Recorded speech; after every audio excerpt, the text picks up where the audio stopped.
Hey, kia ora koutou whānau. Welcome back to another edition of Big Hairy News, BHN. And it's just you and me tonight. Just me running the old desk here. Me and Nala, the dog, who's down there on the bed having a bit of a sleep right now. But good to be back with you again tonight. It's just gone 10 o'clock, I think. Yep, it's just gone 10 o'clock. And really interesting show tonight. In fact, the show tonight has got a lot to do with professors from Otago University. Because coming up shortly, we're going to be having a chat with Professor Robert Patman. Robert is a good friend of the show. He's been on 3 or 4 times, and he is coming on board to talk a little bit about Nancy Pelosi in Ukraine. Not Ukraine, sorry.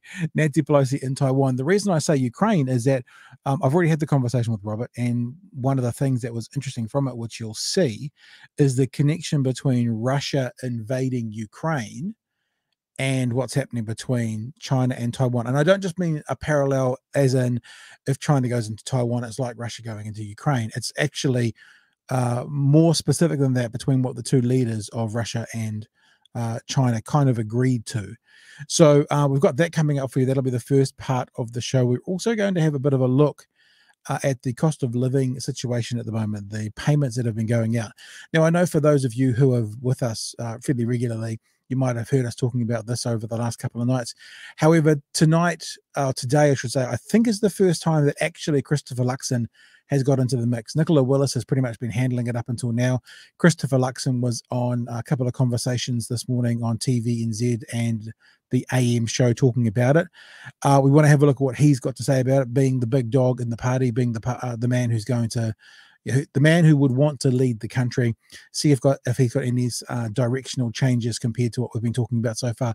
Also, an interesting revelation today from the AM show where Christopher Luxon appeared to back away already from a promise he made to do with money being put into the health industry. He made a promise which was we will keep up with inflation, because the point that Ryan Bridge made to him in an interview a few weeks ago was when they put more money into health, if they don't at the very least keep up with inflation, then even if they're putting more money in, the health system is still going backwards. He has kind of appeared to back away from that a little bit today. And, kudos to Ryan Bridge on AM show for pushing that subject hard. We'll have a look at that as well. Now, finally on the show, we have another Professor Michael Baker coming on from University of Otago, Wellington, to talk to us a bit about COVID. Now, again, if you're a regular viewer of the show, you'll know that I am someone who is keen to follow the science as much as possible. And we have a government that seemed to follow the science around COVID for the first 18 months to 2 years. And then past and beyond 2 years, it feels like they've gone with more of a populist response, i.e., if we use words like mandates, that will hit us in the polls. So let's not do that. But I've always been wondering what the actual number of cases in the community are today versus what's being reported. And I had a bit of a theory that I talked about last night, which was if we use the number of hospitalized patients as a reference point, and then we're able to track that to what the actual cases are, would that be a fair way to guess what the cases are today? And I talked to Michael about that. We also talk a bit about BA5, Omicron BA5, and I'll do a bit of a spoiler for you right now. And this is not supposed to kind of how you do broadcasting, but I'll tell you, I was shocked within the conversation to find out that 30%, 1 in 3, give or take, people right now, today, who are dying in New Zealand are dying from COVID. Now, that shocked me because that's a huge number. Now, let me make it clear.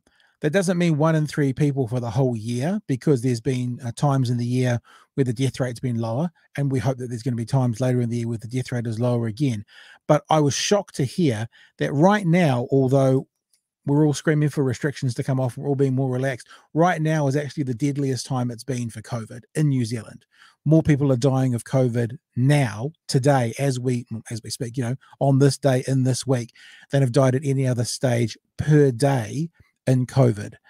And I know some of you straight away will be saying, oh yeah, but dying with COVID, not dying from COVID. I asked Michael Baker that, And I've already spoiled one part of the interview by telling you he's going to tell us that 30% of the people dying right now are dying from COVID. You'll have to wait and see what he says about that when I ask him that question about what percentage of those people are dying from COVID, dying with COVID, or something in between, because he answers that question. So I'm here by myself tonight. It's just me and the dog and you. So you're welcome to get involved. In fact, it would be great to have you involved tonight because you can be my co-host. Good evening, Simple. Good evening, Paul. And anybody else that wants to join in. The other thing is, if you do want to join in, as I said, you can be the co-host tonight, me and you. The Discord is open and running. If anyone wants to kind of call in tonight, it's not really calling in, but you know what I know. You know what I mean. It's like a telephone call, but it's not. It's on Discord. Then the link is already in the chat on YouTube. At least you have to go to the YouTube channel to find it. So it's already in there, ready to go. We've got a conversation now with Robert Patman, Professor Robert Patman. Then we'll come back. So that's a pre-record, but I'm still here. Then we'll come back and we will talk live, you and me, about Christopher Luxon, the cost of living payments, the backing away from the health system, and a couple of other bits and pieces to go alongside that conversation. And then we'll end the show with the pre-recorded conversation with Michael Baker. Now, before we start this conversation, it's a bit of a silly little side note, and I do mention it in the conversation with Robert Patman. Not to distract you too much from the content, keep an eye on the sunset behind Robert Patman. It's pretty cool. Because we talked right around about 5:45, and as we're talking, the sun basically goes down behind them. You don't literally see the sun, but it goes from kind of a blue sky to a purple sky to a dark blue sky in the conversation, and it looks pretty choice. It's a little side note, a little bit of, hopefully that won't distract you from the content, because the content's good as well. But right now, let's have a chat with Professor Robert Patman. Professor Robert Patman talking to us about Nancy Pelosi in Taiwan. Why did Nancy Pelosi go to Taiwan? I kind of have questions in general around why politicians are so afraid of saying the word Taiwan and kind of acknowledging that it's a country. We talk about all of that and a bit more as well. Here is Professor Robert Patman on Nancy Pelosi in Taiwan. From the University of Otago, friend of the show, Robert Patman. Robert, thank you very much for coming back to the show. We appreciate you giving us some time. Yes, love to have you. Look, what I thought we'd do to start this off is I want to do a little bit of a setup as to some stuff around Taiwan, because it's something that's always interested me. You know, politicians aren't allowed to talk about Taiwan. They're not allowed to talk about Tibet. There's these things that are kind of things they're not supposed to talk about. I sort of understand why, but it would be good to get your perspective on that from an academic point of view. And I want to speak to that a little bit by showing some footage of a podcast I did with James Shaw not too long ago. You can tell it's a bit of a long ago because in this footage here, I don't have my there's no shelf behind me, but now there's a shelf. So you can see there's a shelf, no shelf, no. And I just asked him the question. I was like, what's up with Taiwan? Can you talk about Taiwan? Look, that's actually the name of the thing. What's up with Taiwan? You know, can you talk about it? What is Taiwan to us? What should Taiwan be to us? And this is what Minister Shaw had to say. Well, we would say that everybody on Earth has the right to self-determination. So that's not really a question for me. It's really for the people of Taiwan to determine for themselves. Yeah, sorry. So the direct question was, should it be a country? Should they have independence? That was the direct question. I mean, you know, I'm not kind of remotely qualified to put words into their mouths. So that would be the stance that we would take. So look, honestly, I'm not trying to be a cheeky bastard here, but does that mean you can't really answer the question? Like you can't actually say they should be a country because of our relationship with China? Well, I have responsibilities as a government minister. I have to kind of represent the views of the government, and especially when it comes to matters of foreign relations, right? So, you know, there's that. But I guess my point is, I don't, you know, putting my ministerial hat to one side for a second, I don't consider it, you know, my, you know, I don't think that I should take a view about whether Taiwan should or should not be a country. That's not for me to say, right? My point is that, you know, certainly in the Green Party's view, that people, you know, should have a right to determine for themselves, you know, what kind of governance arrangements they want for themselves. I mean, that's kind of what we would call appropriate decision making in our parlance. You know, that the people who are affected by a decision should participate in those decisions that affect them. Now, on some level, I feel like that's kind of, and I be careful with my language here. I don't want to call James Shaw a coward, but sort of a coward's way out. It's a little bit, to me, it feels a little bit like saying, well, if the abused wife, it's really up to her. Who am I to say whether she should or shouldn't leave her abuser? I'm not going to take a position. That's really up to her to decide what she wants to do. It does feel a little bit like that. But based on that, I've done some research, and James Shaw was kind of saying, well, it's up to the people of Taiwan.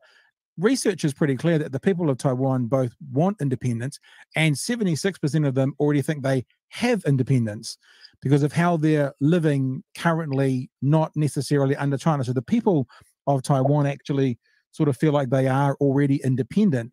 And if they're not aware of that, obviously that would mean they want independence, which comes out in a bunch of research that's been done.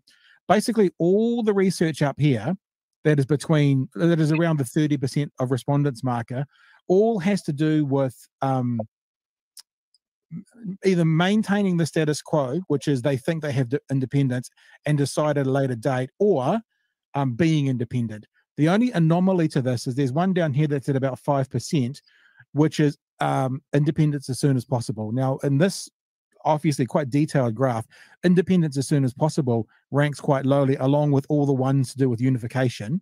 But I think that possibly could reflect the fact that many of these people already think they are independent. So following on from what James Shaw said about it's about the people of Taiwan to decide, it seems they've decided because they already think they are independent or they want independence. So I guess as a government, I'd like our government to kind of support the people of Taiwan in that. Now, that big long-winded setup, Robert, I want to talk to you about sort of what's happening now with Nancy Pelosi landing there, who and what is Taiwan to us and to China, and what it means, I guess, for the world political scene. Well, Nancy Pelosi's visit, in a sense, reflects growing apprehensions about China's policy to Taiwan following China's public support for Russia's invasion of Ukraine. And it's difficult to divorce the Ukraine conflict from the situation that's unfolding now in Asia with respect to China and Taiwan, because right. when Xi Jinping made that outrageous statement that China believed Putin had legitimate security concerns that basically justified the invasion. Right. That was a real fork in the road moment. And I think there is quite significant differences of view in Beijing. I don't think that view is uniformly held by the Chinese leadership. And it's led to some commentaries, such as Fareed Zakaria, who works for CNN, saying that the best strategy to deal with China is to defeat Russia in Ukraine. That is, that if Mr. Putin's attempt to annex and occupy Ukraine fails, that will be a defeat for Xi. Right. It will also act as a cautionary tale for any hardliners in Beijing thinking about using military force against Taiwan. Now, we as a country have been absolutely, after a tentative start, we've been quite supportive of efforts to resist Putin's invasion. So although we have excellent relations with China, particularly in the economic sphere, we've spent more than 38 million New Zealand dollars, that's probably a conservative estimate, in military and humanitarian assistance to a country which is resisting an ally of China, which is Russia. So we do have conflicts of interest with China, and this is a big one. At the moment, when we talk about China, we're talking about Xi Jinping's leadership. But you asked me the supplementary question, what's our relationship with China and Taiwan? I think I've already mentioned that we've managed to maintain a close relationship with both superpowers. That's come under strain. because of Chinese assertiveness to some degree, and also now because of its support of Putin's outrageous attempt to build a greater Russia at the expense of a democratic neighbor that pursues a non-nuclear policy, which of course we fully agree with. Yeah. It's not, we didn't create that situation, China did. So now it has to deal with the consequences of that. And, you know, I think the government has, through its messaging and signaling, it's refused to pigeonhole China with Russia. But in doing so, and particularly by supporting efforts to eject Russian troops from Ukraine, it has signaled to China that we have fundamental differences with them on this issue. Mm. And I think Jacinda Ardern has been absolutely, as have the foreign minister, Nanaia Mahuta, absolutely clear on this. A liberal democracy is not going to roll over and become become the junior player in a sort of master-servant relationship because we need business with China. China, by the way, is very vulnerable globally on the business front because its whole rise to superpower status, Pat, is based on access to the world capitalist market, particularly three markets: US, Japan, and the EU.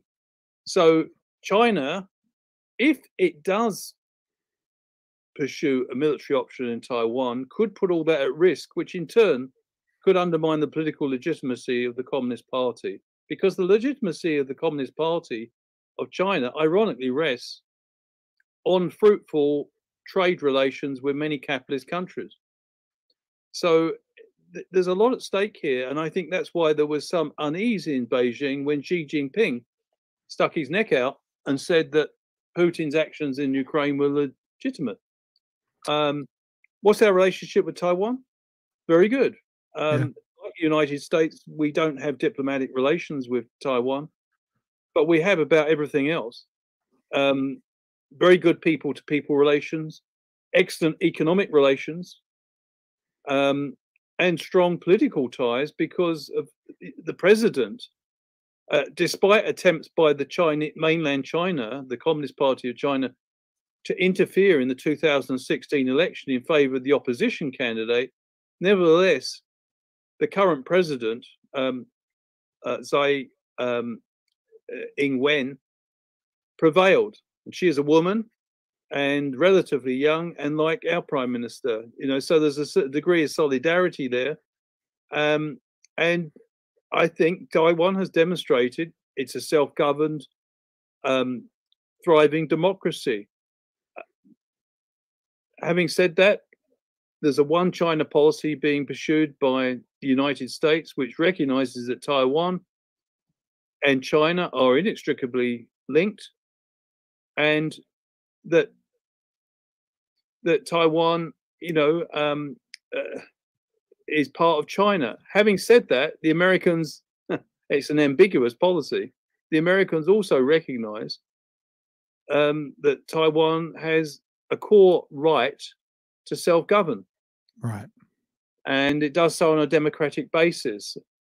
And some of the contradictions and ambiguities of this policy are now being exposed as China's become more assertive.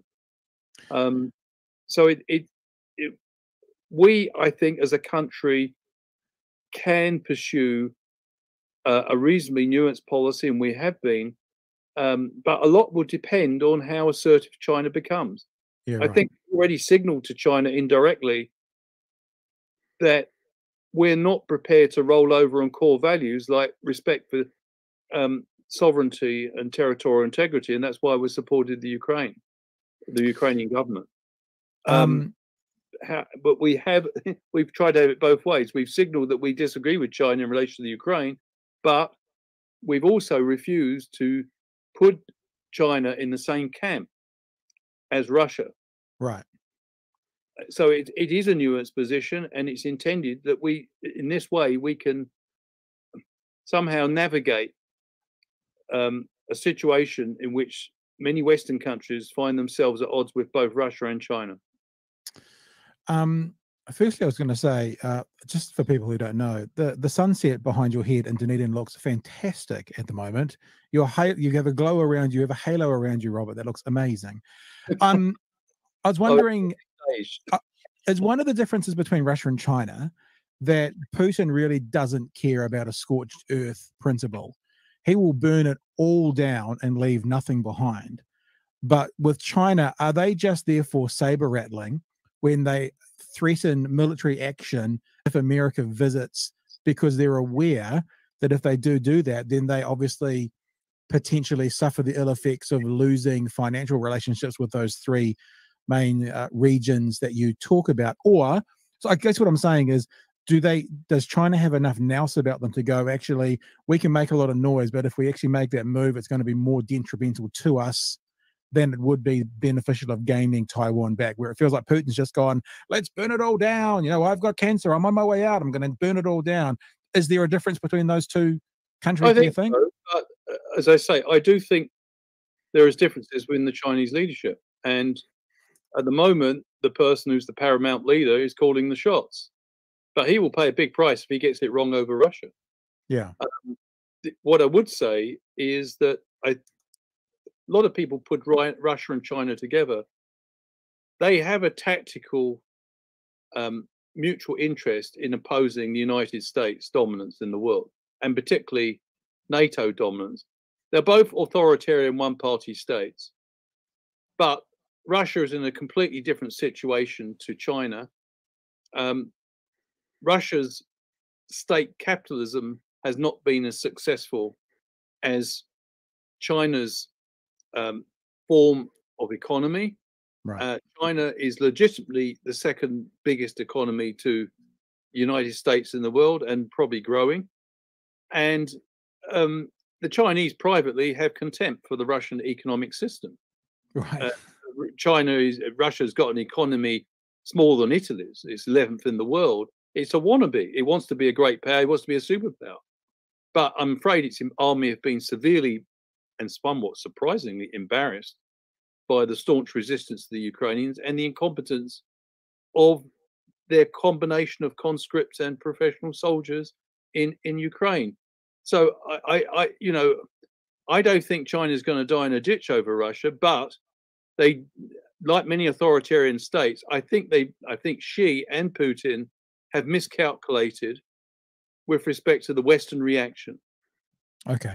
Putin thought, having invested highly in supporting populist leaders like Boris Johnson and Trump and Bolsonaro, Orbán, that the West wouldn't be able to get its act together in the face of what he said was rightfully his in Ukraine. I mean, so, and I think, in a sense, China, or at least Xi and his close circle, may have bought in to the misperception that Putin was harboring, that the West, the failing West, as both China and Russia has described the Western world, and they've been actually quite shocked by what has been quite a robust response by many Western countries, not all, but many. Mm. And so I don't buy the idea, and I think the Prime Minister's right not to pigeonhole Russia and China together. I think their relationship is a marriage of convenience. They perceive that they both have an interest in ensuring that America doesn't dominate the world too much. It's a little bit of that, the enemy of my enemy is my friend. So if they both hate America, then they'll get together on their disdain for America as opposed to anything else. But Xi may be beginning to discover that in an interconnected world, and in a world in which China's well-being is linked to access to the world capitalist economy, there may be limits to how far you can push that. Remember, Putin and Xi Jinping got together just before.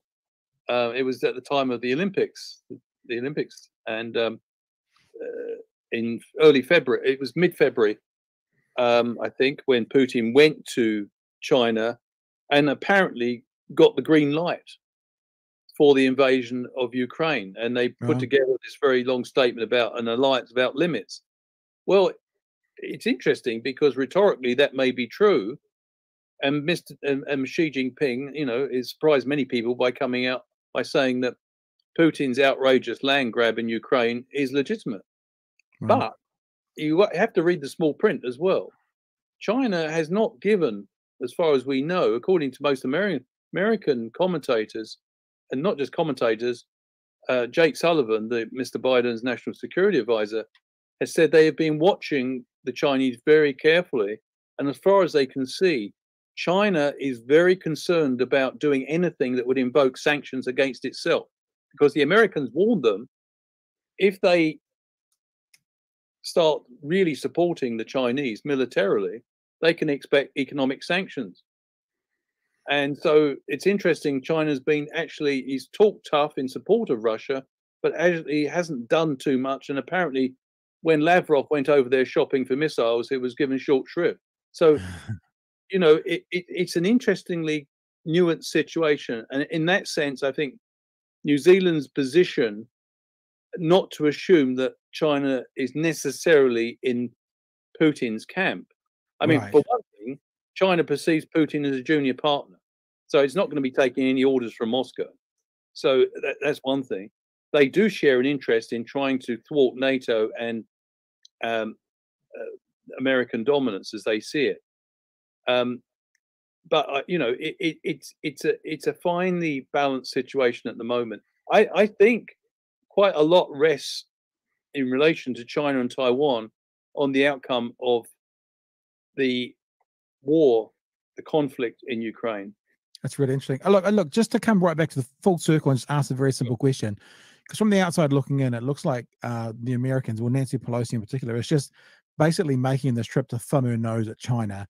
That may or may not be correct on some level, but why would you say Nancy Pelosi has gone to Taiwan? What's the reason for her stopping down and doing this diplomatic trip? Well, first of all, she has been a long-term critic of China. She visited China back in the early 90s after Tiananmen Square and expressed solidarity with those who were the victims of Tiananmen Square. That was the massacre of something like close to 3,000 students. She has been a long-term critic of Chinese policy towards the Uyghurs, the Muslim minority within China. She's been a long-term supporter of the protesters in Hong Kong, and she's been a long-term backer of Taiwan. So, in a sense, from China's perspective, her presence is particularly unwelcome. Why has Nancy Pelosi done this, knowing all this? I think from her point of view, it's good politics. You've got the midterms coming up. This is an issue that unifies the Republicans and the Democrats. Yeah, it has. And gives the government some much needed brownie points, because let's face it, Biden's been floundering in the polls. And their support for the Ukraine, which I think is genuinely commendable and the right thing to do, is not getting overwhelming support in the United States. Supporting the victim of aggression doesn't seem to have captured the sort of unified support that seems to be available when a politician takes a stand against China. Yeah, right. So Pelosi's been praised by Republicans, you probably noticed, Pat. So I think politics has got a bit to do with it. I think there's another issue here, though. Given Pelosi's personal interest in criticizing what she's seen as Chinese authoritarianism going over decades, I think she really perceives, in light of the Putin invasion of Ukraine, this is a time to stand shoulder to shoulder with a democracy that's under threat. And I think that she wrote an opinion piece in the Washington Post in the last 24 hours, which was published shortly before she got into Taiwan, arrived to Taiwan. And in the opinion piece, she said the world is now facing a confrontation between autocracy and democracy. And she said that America will stand, shoulder to shoulder with democracy. So I think there's that sort of political symbolism. And I think it's also a warning to China.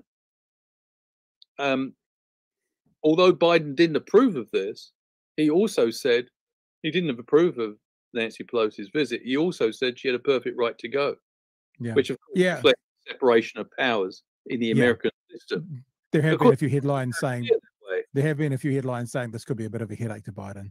But that's interesting. It's an interesting way to look at it. Yeah. Hey, Robert, it's been a pleasure to talk to you. Thank you so much for adding some well-researched and educated context to our conversations we have here on BHN. And thank you for your thoughts tonight about what's happening in Taiwan. And I guess we shall just wait and see whether China has been saber-rattling, or if actually worse is yet to come from them militarily.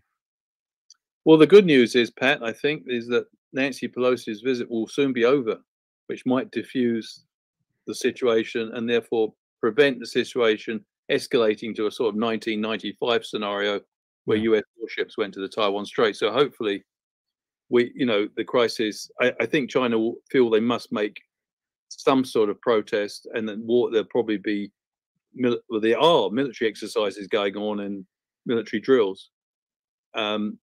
But hopefully it won't reach the level of the 1995 confrontation. Professor Robert Patman from the University of Otago. Robert, thanks for joining us again today. Thanks, Pat. Pleasure. Alrighty then, there we go. So there's Robert Patman, and I was going to do this as well. This is a bit silly, but I said, I don't know if many of you watched the sunset thing I was talking about. Check this out. Right, watching over Robert's shoulder. Watch this. It goes darker, darker, darker as the sun goes down. The sun goes down, and it's dark. Isn't that lovely? Look at that, kind of a purpley. Yeah. Sorry, maybe it's just me. Maybe I'm the only one who thinks that's kind of cool. Some comments, or at least a couple of comments that have been coming in. David says, China considers sovereignty over Taiwan the way corporations treat trademark infringement. If they don't constantly object any infringement, a one China policy, then China fears losing Taiwan forever. Well, as I showed in that article, and I can bring it up again here, actually, we can have a look at it in a bit more detail. This is the graph I was looking at, and this goes back to 1994. And the questions, all these different lines here, the questions are, what do you want to happen, Taiwanese people, between Taiwan and China? And unification as soon as possible is red, so that's way down here at the moment, 1.3. Mainland maintain status quo, decided a later date, is a blue triangle, so that's, I think, or the black triangle, that one there, so that's up near the 30. So that's status quo, but maybe make a change. Green is maintain status quo, move towards independence, and that's green there, so that's up there as well. Non-response is purple, so it's that one. Then you've got, I can zoom in now. Then you've got brown, maintain status quo, move towards unification. Maintain status quo, move towards unification. Oh, that's here, actually. That's the brown one there. And then blue, maintain status quo. Oh, sorry. Yeah, move towards unification. In other words, China unify with Taiwan. That's down here. So that's not what they want.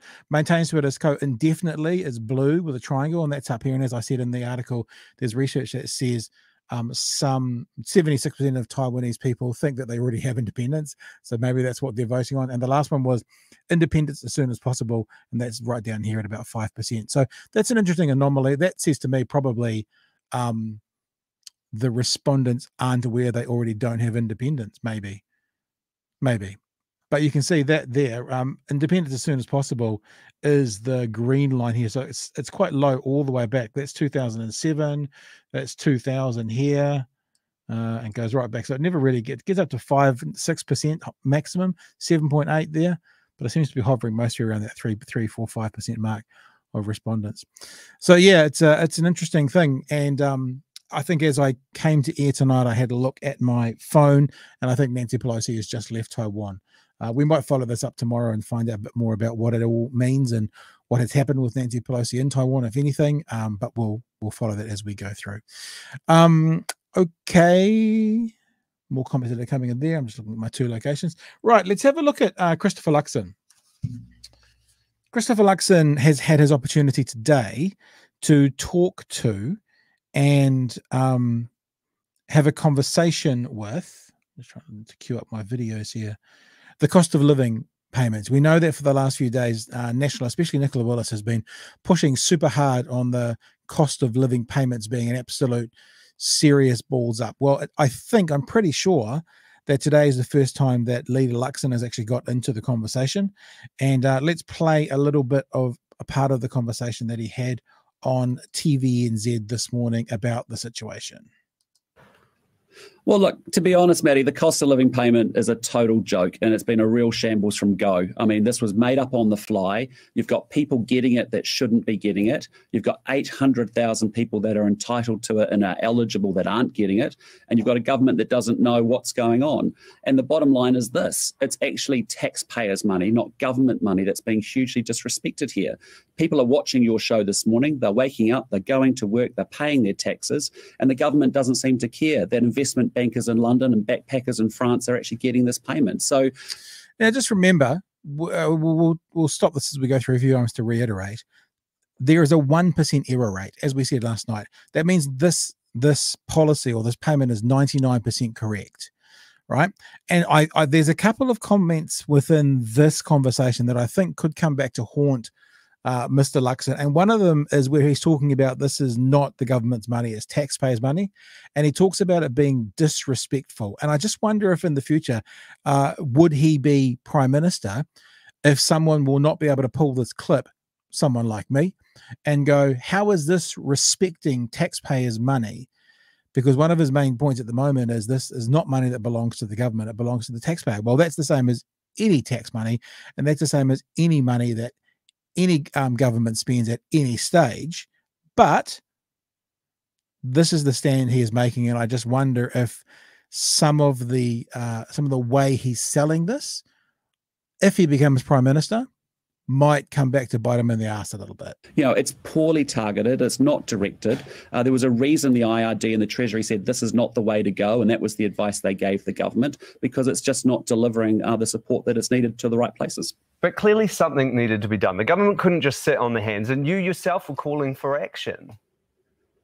Yeah, absolutely, Matty. And that's the point, right? If you really want to get behind the cost of living crisis, you have to go deeper and you have to deal with the big issues that are driving inflation. So just note what's happened there. Matty said to him, you were calling for action. And Mr. Luxon said, yes, we were. And then goes off on his other point.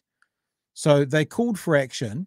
In fact, I said a little bit earlier in the week that maybe National's been making too much noise because they're pointing out all these things that they think are problems and Labor's doing something about them. National called for action, Labor did something about it, and now they're criticizing them doing something about it. And you and I have talked about this for a number of months now, saying, look, you've got to have a plan. And this is not a plan. This is just something cooked up on the fly, poorly implemented yet again. And, you know, really the government just, you know, whether it's the economy, whether it's housing, whether it's health, whether it's education or crime, is not able to get anything done anymore. Although, is it? And that's actually just obviously a bold place. Well, what do you say in politics? Do you call it a bold-faced lie, or do you say that's just pure politicking? Of course, things have happened. The country hasn't literally stopped. I know some people will think, in fact, there's some conversations going on Twitter right now about this government not doing and the next government under National being better. That's cool. That's all conjecture and opinion. But obviously, the statement that they've literally got nothing done is a nonsense. It's literally an incorrect statement. Is it any worse than giving millionaires tax cuts? I mean, at least this is targeting those that need it the most. I disagree with you, Matty. It's not targeted at all. You know, it's not targeted at all. When you've got people who've been overseas for 10 years or more getting a payment, feeling confused and embarrassed about why they've got it. You've got temporary migrants that have been in and out of this country and are back now at home getting it. That's just money sprayed around. And my big issue is it's so disrespectful of a taxpayer. It is not the government's money. It's your money. It's the taxpayer's money, and it's being wasted in this way and sprayed around without any care. You know, I think that's the line. That's the line that may come back to haunt Mr. Luxon. It's so disrespectful of a taxpayer. It is not the government's money. When at some stage in the future, be he making policies as an oppositional party next year, or be he the Prime Minister making policy changes, that someone will be able to equally argue that that's disrespectful. What he's basically saying is we disagree with how Labor's doing it. That's what he's saying. So he's actually kind of saying this is disrespectful to us because this is not how we'd do it. but he's couching it in the idea that it's disrespectful to the taxpayers and it's not the government's money. Like all tax, like any singular cent that the $27 million that John Key spent on the RAG referendum was not the government's money either. It's all not the government's money. Although, as the Prime Minister pointed out to us on Monday, they designed a system so that you didn't have to apply for this funding, because that ultimately would mean that a lot of people that need the money the most would end up missing out. So yes, some people living overseas have been caught up in what has become a simple system for people to receive the money that they need the most. It's not good enough, Maddie. It's the taxpayers' money, and it's just being sprayed around. Remember that statement as well for the future. It's not good enough. Now, I put out a tweet today that said this, right? Christopher Luxon is claiming that the cost of living payment is a joke. That was one of the phrases he used. And he's just said it's not good enough. IRD said there's a 1% error rate. Now, the word error rate is my word. They haven't used the word error rate, but there's 1% of people who are receiving it. They shouldn't be receiving it. So, right, it's not good enough is what Mr. Luxon has said. Is Mr. Luxon committing to ensuring his prospective government will get their financial decisions 100% correct 100% of the time? If they don't, aren't they the same joke? In other words, if 99% is not good enough, surely the only result you need to do, therefore, is to be 100% accurate. And I think we all know, be you a supporter of National or not, that they're not going to be accurate. There's not going to be 0% errors in what they would do as a would-be government, which means he's bullshitting. That's the best way I can put it, actually, trying to be a bit polite. 800,000 people that are supposed to be eligible for it haven't received it. So, the government goes out last night. I'm a bit disappointed in Maddie not saying why. Why didn't they receive it? Because that's the obvious question, is they haven't received it because they haven't done their tax returns. So 800,000 people haven't done the tax returns, and because they haven't done the tax returns, they haven't received the payment. If they get their tax returns in, then they'll receive the payment. On a fundraising drive for the Labour Party, saying 2.1 million people are going to get this thing.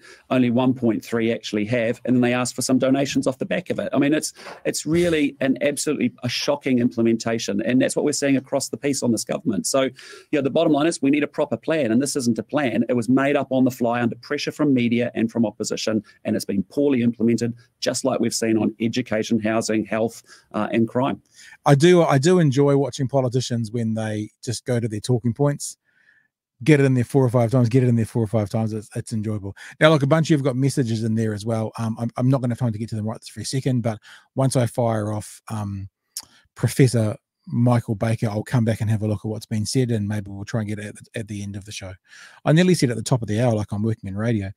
So here's another thing with Christopher Luxon. This is, in fact, maybe should we do this or not? Should we leave this? Maybe we should leave this till tomorrow. I think Chewy's on tomorrow. Maybe we can talk about this tomorrow. We'll do a little bit of it now. So kudos to Ryan Bridge, who had Christopher Luxon on this morning. They did start the show, the segment, basically slamming Labor, telling them that 800,000 people haven't got this payment. What a balls up! It's actually not a balls up to the government. It's the people who have not done their tax returns can't be given it yet. So anyway, but I'm not playing that part of this conversation. I wanted to play the bit where, to his credit, Ryan Bridge went back to an interview he did with Mr. Luxon a few weeks ago about adding money every year to the health budget and keeping up with inflation. Now, over the weekend, Nicola Willis says that's not the case. Mr. Luxon previously has says that is the case, and it actually turns into a bit of an awkward conversation where every time Ryan Bridge asks the question, Mr. Luxon returns to the, yes, we will increase the spend every year. And to Ryan Bridge's credit, he has to keep saying, hang on, but to the level of inflation. I'll play it for you and you can have a bit of a watch. All right. I want to clarify something with you that you said in an interview with me a couple of weeks ago. Take a listen to this. We were discussing health funding and this concern from nurses and those on the front line that National might be closing the purse strings a little bit when it comes to health. Take a look. One of the things that people on the front line worry about with the National Party is that you will cut or not keep pace with inflation when it comes to spending on health. Will you commit to doing that this morning at a bare minimum to keeping pace with inflation on health spending? Absolutely. We're going to increase the health and the education budget each and every year. Absolutely, absolutely. Nicola Willis has said that's not true. Who's right? No, look, we're going to increase the health and the education budget, as I said, each and every year that we're in government. I mean, we need to make some investments in this. But what we Chris, I just want to need to do, Ryan. Sorry, Chris, I just want to be clear. Sorry, just breaking up. I just want to be clear because the question was, will you increase health funding to keep pace with inflation, and you said it absolutely twice. And fair play to Ryan Bridge. He didn't let him go off into his talking points. He wants clarity. Yeah, no, we are. We're going to increase health funding and education funding each and every year that we're in government. Nicola and I are very aligned on that. We want to make investments in education. We need to do that. Sorry, I just want to be really clear for people. So you're saying you will do that to keep pace with inflation. The funding will increase by at least the rate of inflation. Okay, great, because Nicola Willis says that that's not the case. No, I can tell you very clearly, Nicola and I are aligned on health and education funding. We're going to be increasing it each and every year. We need to do that. But what I just say to you, Ryan, is it's about the way the government spends your money, right? Yeah, no, I mean, the fact that they're putting it all into a central bureaucracy rather than frontline is not good enough. No, I get the quality of the spend argument, but this is about your party and your policies and what voters can expect from a national government. You told me that health funding would keep pace with inflation. Nicola Willis, when she was asked this on Q&A over at TVNZ, she said, we haven't determined that exactly yet. So who's right, Nicola or Chris?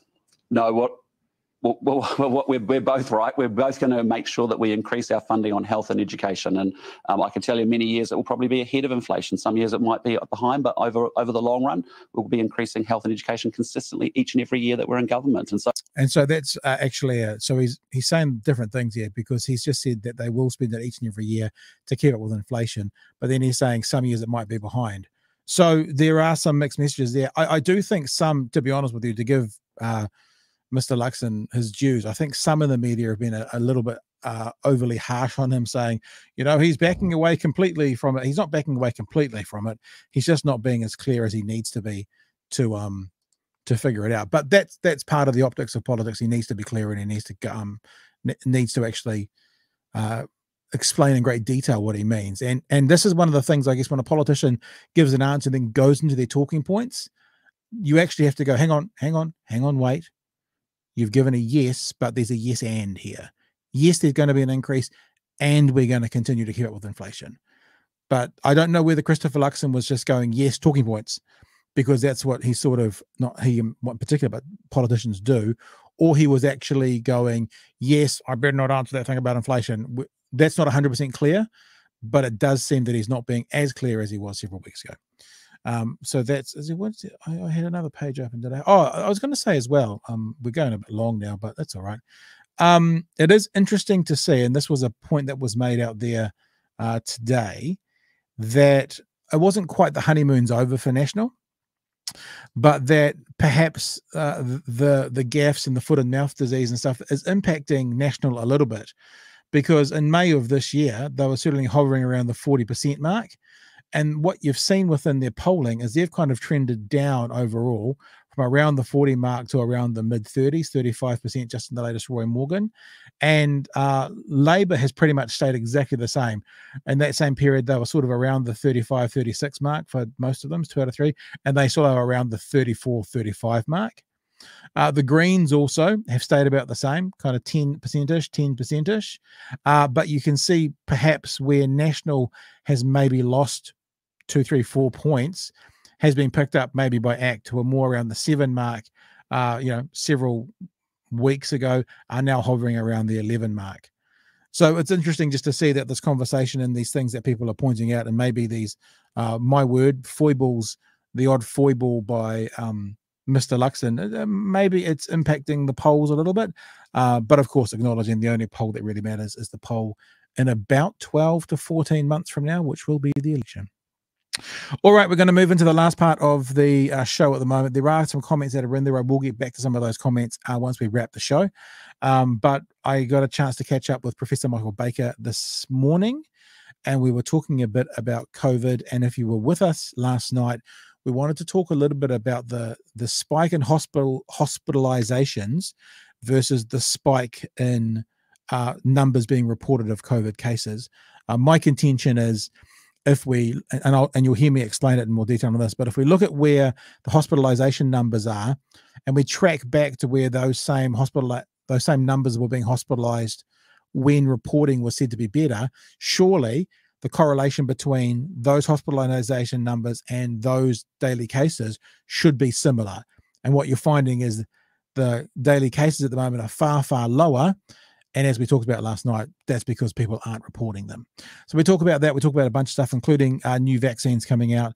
And also this idea, just to say it again, that for death due to COVID, this is the most dangerous time there has been since the start. More people are dying of COVID now, literally now, in this week, in these days, than have died on any other days since the start of this. So when we all sit and think that this is behind us and this is getting better, actually, COVID right now, I'm going to use the phrase, is most deadly.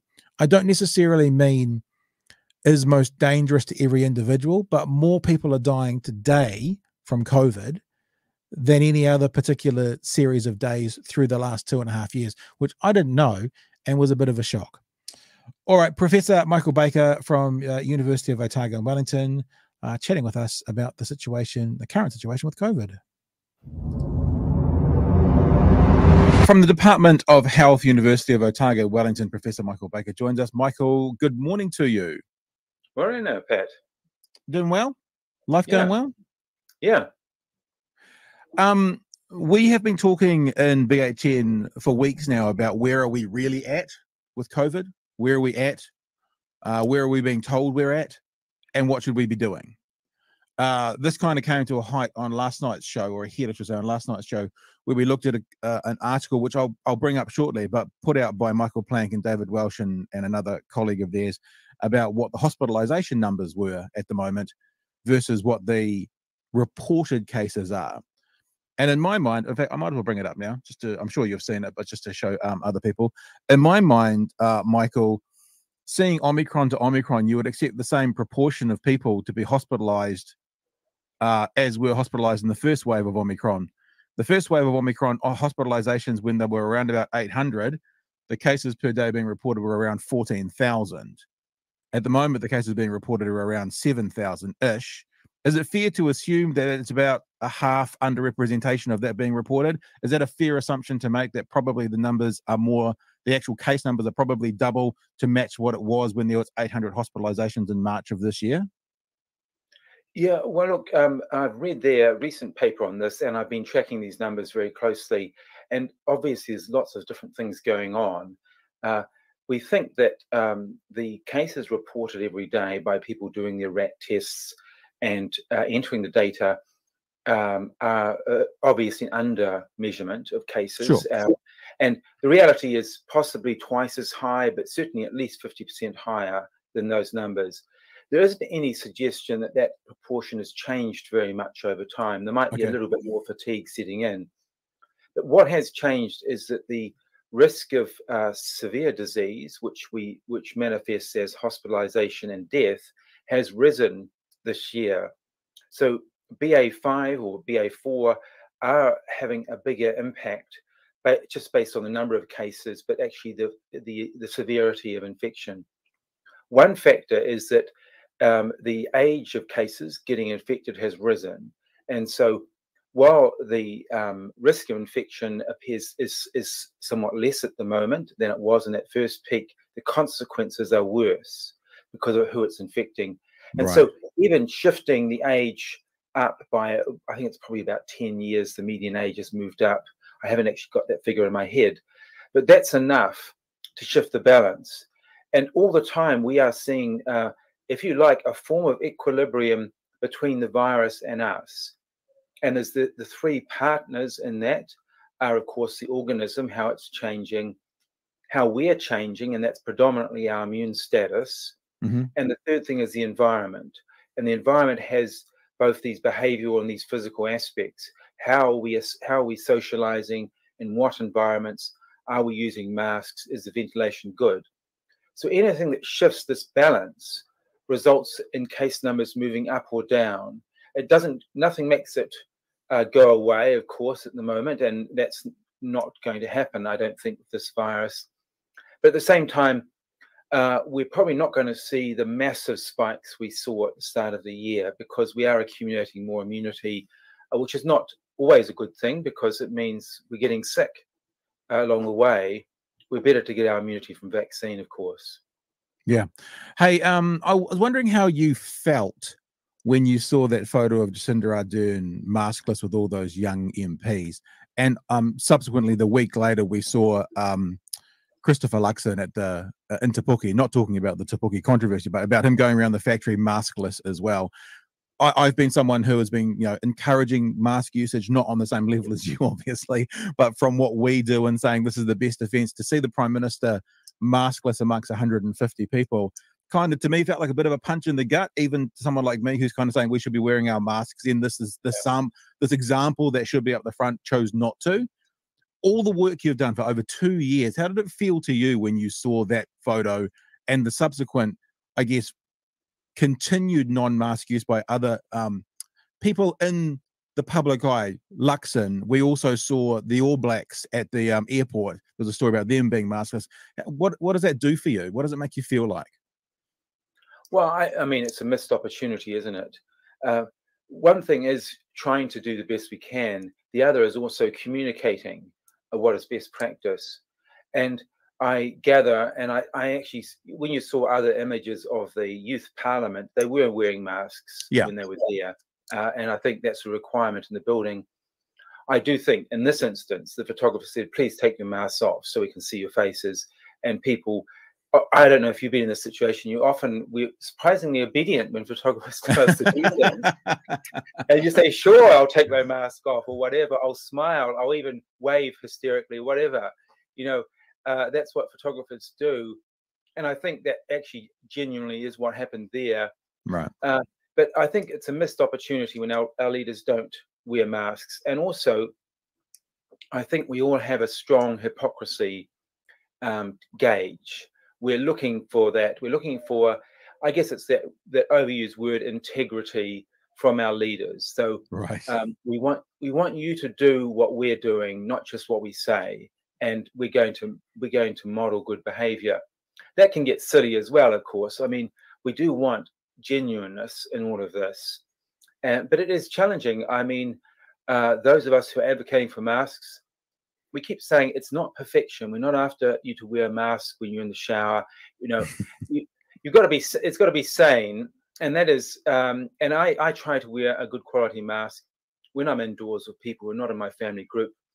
But occasionally, if you're sitting down for dinner with people, you have to take your mask off. Obviously, that would defeat the purpose of having a meal with friends and that kind of thing. So we're not going to be absolutely fanatical about these things.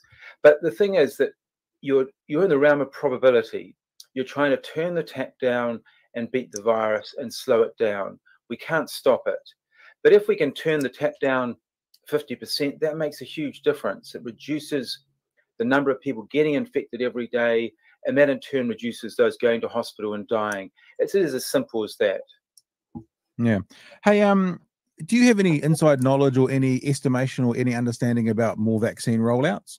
Like at the moment, there's the over 50s can get the fourth or the double booster, whichever you want to do it. What about those of us in our 40s, those of us who are underneath? Is there any advice coming out shortly as to when others will be eligible for another jab? Yeah, well, look, it's somewhat arbitrary, the age of providing the booster. I mean, we set it at 50. I think it might be 30 in Australia. It will be different ages in different countries.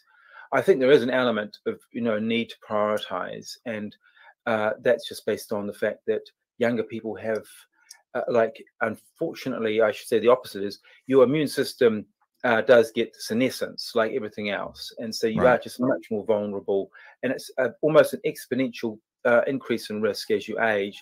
So I think it's a pretty sensible targeting at the moment. But there's no advice as to when the next rollout will come, the next kind of band of people? No, I haven't heard anything on that. I mean, we've got immunity gaps at the moment. We've got still a third of adults who haven't had their third dose. So that's a big gap, a bigger problem probably than the need to get the fourth dose. We've got only, I think, about a third of children between 5 and 11 have had 2 doses. So there currently are big immunity gaps that the vaccine's been there and offered for months and hasn't been taken up by some groups. So that's a problem. I think many older people getting so our first true booster, I should say, the fourth dose, because with the Omicron variant, you need 3 doses as what we call your primary dose to give you that initial protection. So this is our first true booster for adults, and it's quite likely that we will need a top up maybe every year as we do with flu vaccine. We talked last night about this article that I brought up before, which I'll bring up again just to show people, and the idea of hybrid immunity.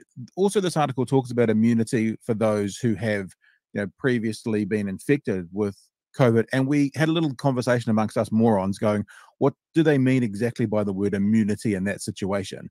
Because for a long time we've been being careful and being told to be careful not to reference like antibodies that someone has after infection as immunity, because people hear that and they go, ha, I'm a superhero, I'm safe, there's no problems at all. So I'm wondering, can you expand a little bit on what, first of all, what is hybrid immunity? We kind of described it last night, but in case we're completely wrong, can you describe what hybrid immunity is? And then when the article and scientists in general are talking about immunity that comes with having had COVID, that use of the word immunity there, what exactly does it mean?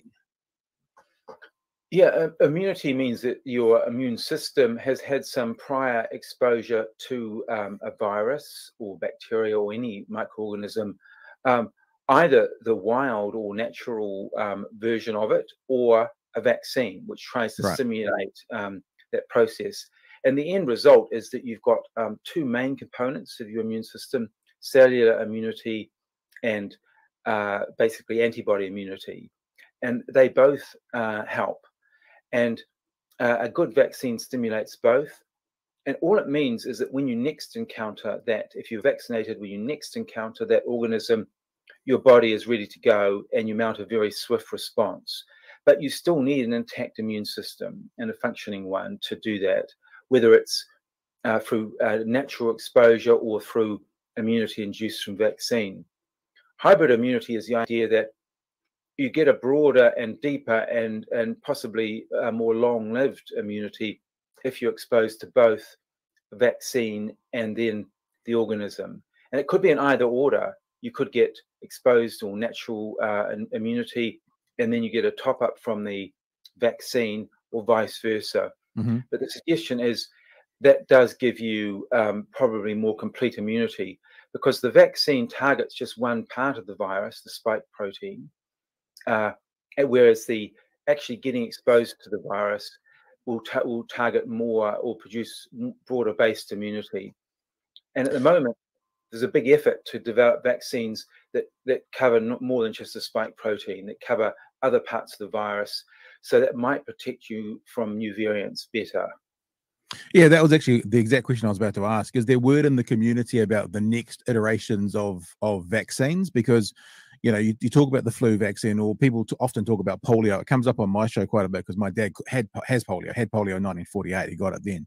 Right. So I talked last night about how I'm someone who's lived with someone in my life who's got a disability based on a virus. So this is one of my biases, I guess, from this whole thing, and understanding what it can mean for people moving forward to an extreme level, obviously. But people got the polio vaccine and they were kind of clear, done, sorted sort of thing for a good long length of time. Whereas all these variants coming out seem to be finding new ways around the corners of the current vaccine. Is there any word in the community about the next iteration of vaccines that might be a yearly shot that would protect us, or might be a better defense against the whatever the current iteration of the virus is, and future ones as well? Yeah, no, it's a great question. Well, the new kid on the block, if you like, is the bivalent vaccine that has what's called the ancestral strain from the original virus that was circulating, and that's what all the vaccines are based on. Right. And it also has an Omicron component, so it's called a bivalent vaccine. That's doing well in trials overseas and is being rolled out at the moment as a booster. It may be available late this year or early next year, and that's likely to be more effective. The next generation of vaccines that people are working on are ones that have what's called a conserved region, so it looks at part of the virus that doesn't change with new variants. And that would again give us what's called a pan-coronavirus vaccine. It covers everything that nature might throw at us. That's still at a very experimental stage, So I guess that we have to wait. We'll probably have to wait quite a long time for that. The other refinements of vaccines are new ways of delivering them, because what you're after is mucosal immunity, because the virus latches on to receptors on your mucous membranes in your upper airways and sometimes in your lower airways. So the vaccine gives you what's called systemic immunity. That's very good at protecting you from systemic infection. That's infection that gets away from the mucous membranes and starts to infect organs throughout your body. And that can be very serious. So the vaccines are good at protecting you from that, but they're not very good at giving you protection of your mucous membranes. And so an inhaled vaccine would be possibly far more effective. Okay. And again, they're progressing well, and I think they'll be in human trials at the moment. So it might be that you have both. You have a initial injection which gives you this full body immunity, and then you have maybe you inhale something from time to time to give you that mucosal protection. And in general, it's quite hard to, this is why it's hard to stop things like the flu fully. We've never had great vaccines against the flu. They've been relatively good, about 50, 60% effective. The coronavirus vaccines are much more effective, but the virus is also very good at mutating, having these big, what are called sprints in its mutations, and creating whole new branches of the family tree, which have caused a huge amount of grief. Interesting. Hey, look, thank you for joining us today. One last question, and it's more kind of a what should we be doing question. If we look back to the graph that we started the whole show with, and if, for example, I mean, you said maybe 50%, maybe double the numbers that are being reported. If I look back to when the cases looked similar based on hospitalization, which is back in end of March, beginning of April, it was 14,000-ish cases a day. And I'm thinking to myself, if we had 14,000 cases a day at the moment, if that's what it was, we don't know that, but if that's what it was, the government would be doing something differently, because they were doing something differently when it was 14,000 cases a day. The government has kind of taken their hands off a little bit. That's how it feels from kind of my side of it, and kind of said, look after yourselves. So the way I'm approaching life, and we're saying to people, is kind of get on with life and wear a mask. Look after yourselves now, because the government's kind of said, we've done our bit, it's up to you now. I know they haven't literally said that, but that's how it feels. What advice can you give us, best practice, best way to stay safe, to not get reinfected, et cetera, et cetera, et cetera, if it was indeed accurate that there was, say, 14,000 cases a day in the community as opposed to 7? Because 7 feels quite close to that 5,000, which I think David Welsh said would be the 1,000 cases per million is about the target for plateau. So 7 feels quite close to 5. So you can get the sense of, we're doing really good. If the reality is it's actually 14, the last time it was 14, the government was like, and now they're like, no, sweet ass. So what should we be doing? I feel like I'm on the Muppet Show. What should we be doing in case it is 14 to keep ourselves as safe as we can?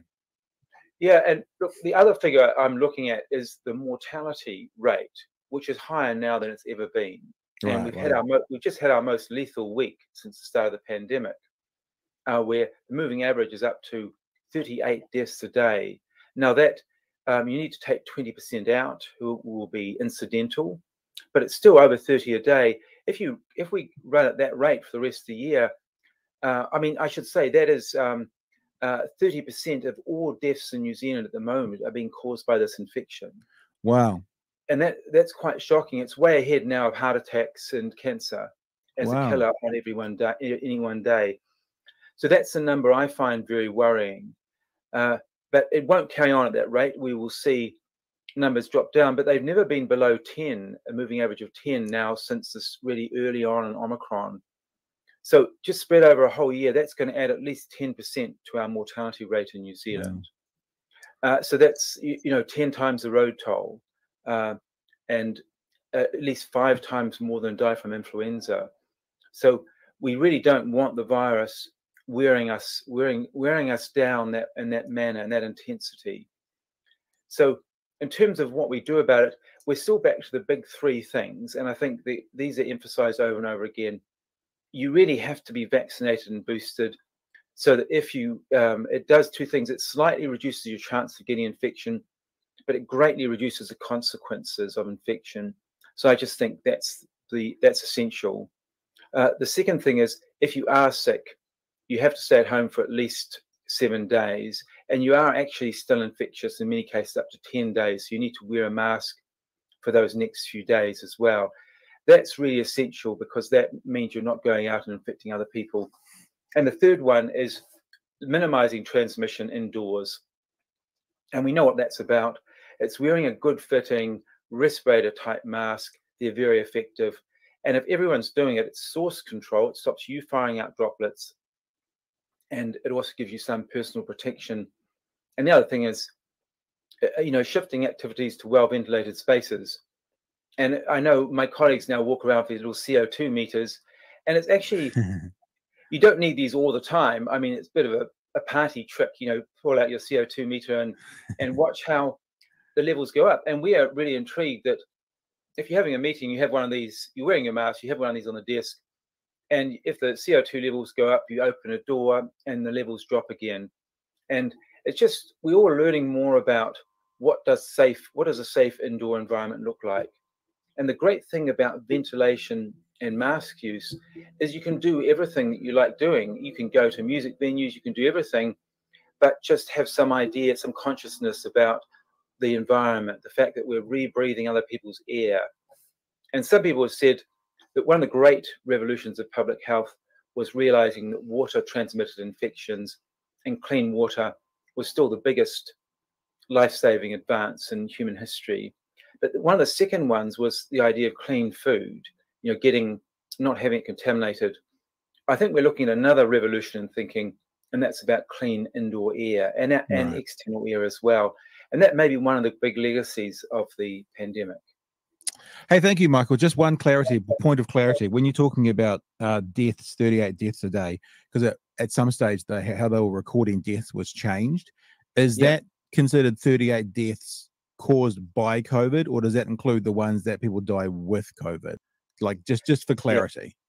Yeah, no, it's a very good point. That is a number that's reported every day. Now, subsequently, it's reviewed, and they take out the deaths which are what we call incidental. So the reporting requirement was death within 28 days of a positive test. Now, 20% of those people did not die of or with COVID and should be removed. So take out 20%. Okay. After that, about 25% had some other underlying illness, but COVID-19 contributed to their death. Sure. So if they didn't have COVID, they wouldn't have died at that point. Yeah, gotcha. And 50% are caused by COVID-19 infection directly. So the true number, if you take out 20%, it's more like 30 a day at the moment. Is the true death toll from COVID-19. But you multiply that by 365. 10,000. It's moving into. I mean, the total number of people dying every year in New Zealand is about 35,000 a year. Yeah, wow. So we don't want to add 10,000 to that. Yeah. We don't want to add 500 as influenza. We thought that's our biggest infectious disease killer at the moment. Is 500 deaths a year from influenza. COVID-19 is almost an order of magnitude more than that at the moment. So we really don't want it.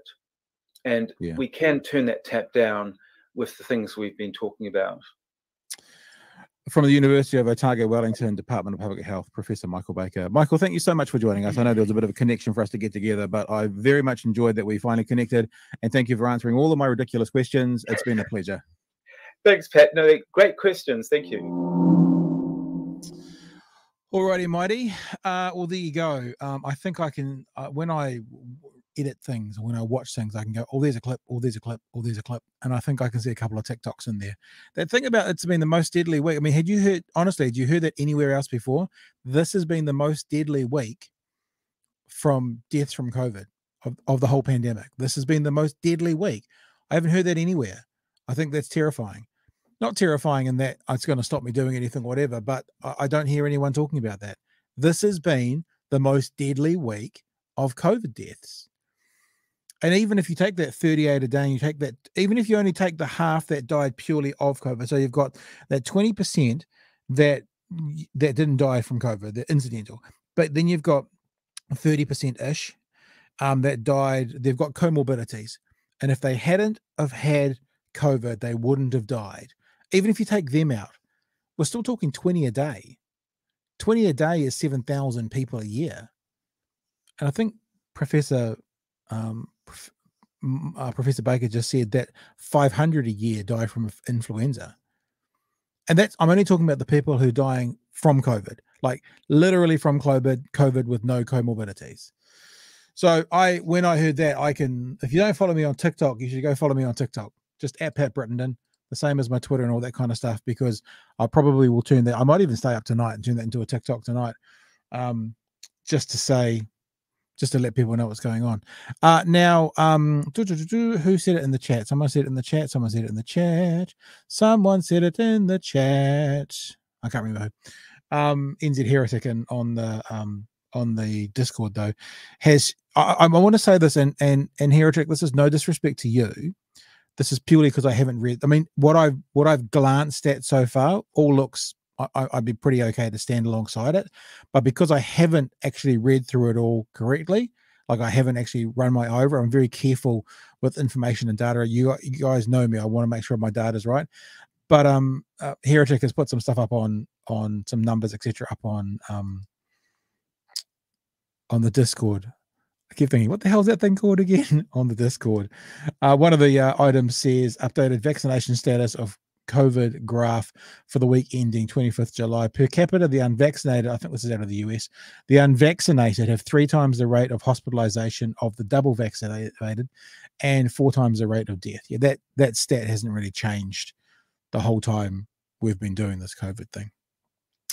Let me have a look at the comments that have come in. And there are some comments that have been coming in, and some of this is to do with Mr. Luxon in that conversation. Let's just have a look at them. It's not really going to affect inflation. ANZ actually reduced its fixed loan rate today. I agree with this payment as it targets to that would benefit the most. Yeah, and I think people are being disingenuous saying it's not targeting the people who need it most, because it gets everybody. It's a little bit like those people. It's like the opposite of what often National will say about if you give tax cuts to the rich, then they get it because they're earning that first $50,000 anyway. So in other words, they almost go with the progressive tax rate. What's the point? What's the point? Well, this might get some people in there that don't need it as much, but it definitely hits the people that do need it. So I think that's disingenuous to say otherwise. 800,000 people are not getting it when they're eligible. VJ Rex asked. They're not currently getting it because they haven't done their tax returns. It's as simple as that. They needed to do their tax returns before IRD could process the payment. They haven't done their tax returns. So the criticism of that to the government is kind of out of their hands as well. I mean, I guess it's a system that the government set up, so they've got to take some responsibility for that. But if people want the money, do your tax returns. You get a nice little $350 bonus, won't you? David says it would be better dropping GST back to its original 10% and replacing the tax shortfall with a PAYE company rate increase for the top 10% of earners. Labor screwed the squeezed middle by spraying money everywhere carelessly. Okay. Tell you what about okay. South Park's been pretty good the last couple of months with their long form Stream Wars episodes. Another one from David. In this economic climate, any in the top 10% are likely doing so by gouging the rest of New Zealand. The drop of GST to 10% would be a fix for getting ahead of any inflationary wage / price cycles. Yeah, there are more that are in there, but I literally can't get to all of them. But thank you very much. All right, guys, I think that's us. Oh, what have I just done there? I've left a comment on. There we go. I forgot to turn it off. That's us. Just me for tonight. Hopefully you enjoyed it. I really do feel and really think that commentary from Professor Baker was needed.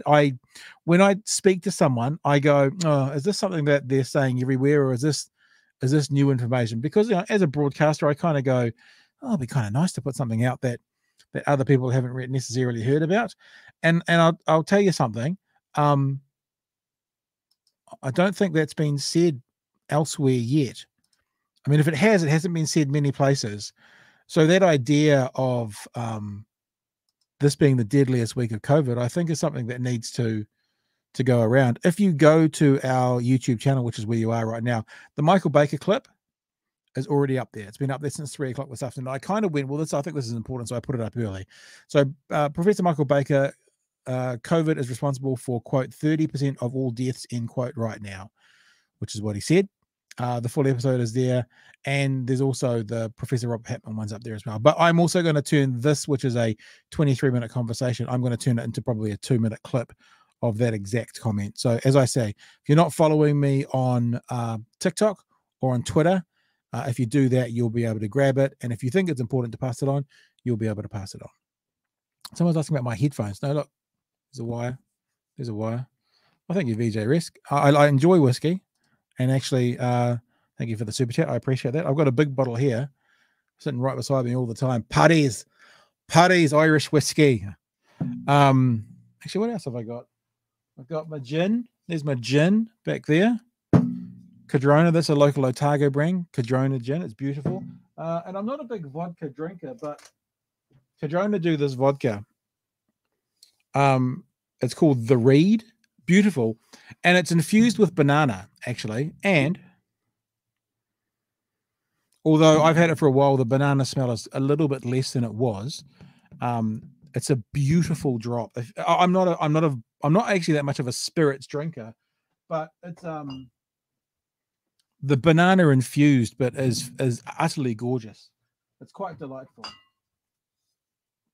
Shall I bring out some more alcohol? So thank you, VJ Rex, for the super chat. I appreciate that, and we will. I will take you up on that, and we'll use it to buy something. If not whiskey, something else. Because, like I said, I've got a big old bottle right there. Maybe I'll get a whiskey when I go out. I haven't been out since pre-Omicron properly, like out to a pub or something. I think that's going to happen shortly. I think I'm feeling it. Although I can't say that too bluntly because it is the deadliest week of COVID. All right, guys. Thanks for joining us. I'm pretty. Oh, here we go. Some more talk about alcohol. Look up Gin and Raspberry by Martin Curtis for some Cadrona gin history with your Cadrona gin. Oh, okay, I will do that. I will bookmark that. PSPSPS. Thank you. And I'm pretty sure Chewy's going to join us tomorrow night. No, now one other thing. Friday night, Byron Clark. What am I still doing on the screen? Hang on. Oh, there's my big, beautiful face. Byron Clark is going to be joining us for the full hour on Friday night. Byron Clark is the disinformation and misinformation researcher. He has just sent a script off to a publisher. He has just had his first peer-reviewed, what would you call it? Article, I guess, be released. And of course, as you would expect with Byron being a disinformation researcher, he's getting a fair bit of stick about what he said publicly. So he's going to join us on Friday night. And I'll say to you as well, if he joins us on Friday night, I think that would be a great time for us to get the old Discord up and running, because if you're in the Discord, see that one there that says waiting room? All you need to do is click into the waiting room to come join in. And maybe on Friday night when Byron's here, we'll set aside some time for you guys to actually be a part of the conversation if you want to have a chat with him about what's going on and the world that he sees. All right, guys. Gosh, it's approaching 11:30. It's like there's the handle for Twitter and TikTok and Instagram, and I will see you tomorrow night from 10 o'clock. Look out for that clip that I'm going to make for Michael Baker about the 30% deaths. I think that's important to get out there. If you want to get it out there, absolutely do it. And we'll catch you tomorrow night from 10. Stay safe. Until then, be well, and see you tomorrow.